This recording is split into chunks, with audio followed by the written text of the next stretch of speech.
Welcome back to week 2, and in video 2 we are going to get into the details of how solar energy drives circulation of air and water in the atmosphere.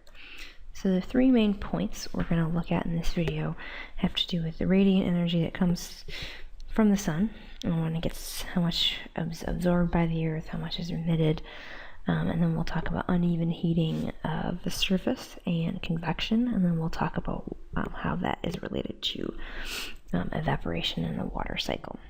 So when we talk about the sun and the earth, here's a picture of the sun. You can see how hot it looks, lots of radiant energy being emitted from the sun. That radiant energy comes through the solar system, reaches the earth, some is absorbed, some is emitted. So if you were to take a hypothetical amount, so say 100 units of incoming solar radiation from the sun, the earth actually absorbs about 70 of those units and reflects 30. And depending on where you are on the earth, you have more or less energy that reaches the surface depending upon the sun angle that strikes, and we're going to talk about that in the next slide. So that energy that's reflected is reflected by clouds, water vapor, and ice caps. So if we were to look at, we're going to do an experiment like this in lab this week. When we look at a section of energy reaching the surface of the earth, so we have 3 different light beams that are same fixed width between each of these beams. As they strike the surface of the earth, depending on where you are, the equator, you have that energy focused in pretty much the same area as the width of that light beam. But if you were to go towards the poles, we end up seeing that light beam gets more spread apart depending on where you are. So in this image here, we've got the northern hemisphere is tilted towards the sun, so we're at summer in the northern hemisphere, so our energy reaching the surface is a lot more than what reaches the southern hemisphere. As you can see, it's more spread out, so that means cooler temperatures in the southern hemisphere, warmer in the north. So this tilting and sun angle that results from the Earth's axis tilting is what actually gives us seasons. So when the Earth is rotating around the sun, we have various angles at which we have the Earth tilted. So if we look, this is for the northern hemisphere. So if we were at our winter solstice, the northern hemisphere is tilted away from the sun, so less energy is reaching the surface of the Earth in the northern hemisphere versus the southern.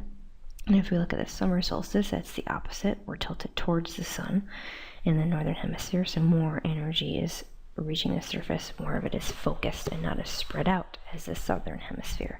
And then in autumn and in the spring, we have kind of an in-between mix where we're kind of in between each of those seasons.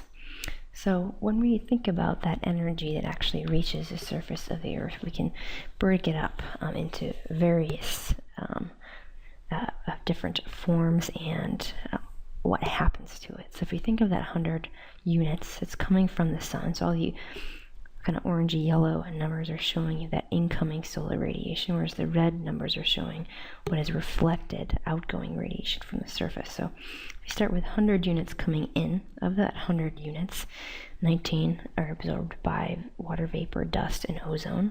4 are absorbed by the clouds, whereas 17 are reflected back out.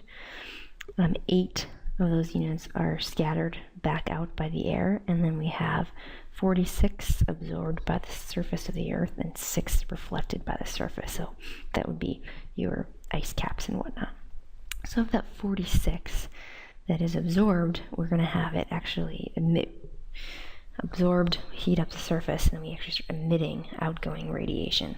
So we have 15 reflected back out, and we have some in long wave radiation that's going to end up being absorbed into clouds, water vapor, ozone, so on and so forth, and then 9 that move back out to space. We have 7 that is transferred by heat, and then we have some that's a latent heat transfer into the atmosphere. We have some that's emitted by clouds, and some that's emitted by those gases in the atmosphere. So a lot of different things going on, and your textbook has a lot of great images and diagrams describing this whole process and what happens where and what objects and features absorb energy and what release it. So this incoming solar radiation is going to heat up that surface and drive this process of convection that we talked about in the last video. So if you think of the Earth, and we know that the equator is warm and the poles are cold. So if we think about this, we have one location, kind of a donut belt around the Earth that's going to be warming due to that incoming solar radiation striking at almost a 90-degree sun angle, so lots of energy reaching the surface. This is where we're going to have warmer temperatures. Those warmer temperatures are going to heat up the air. The air is going to have a lower density then, and it's going to rise. And then eventually it's going to cool, especially close to our north and south poles, and it's going to become more dense and it's going to sink. So this would be a basic convection cycle, the Earth. But we actually have a more complex convection cycle that we'll talk about in the next few weeks of the term. So not only does the solar radiation drive convection, but it also will drive the water cycle. So if you think back to last week, we talked about how evaporation, and the last video also, evaporation is going to require heat. So we're going to be using heat up to evaporate that water, and then once it cools, we're going to condense that water back into clouds, and we're emitting energy, and that's going to be either emitted back into the space or back towards the surface. And then we can have precipitation, runoff, so on and so forth. So the water cycle and convection are both going to be driven by this heat energy from the sun.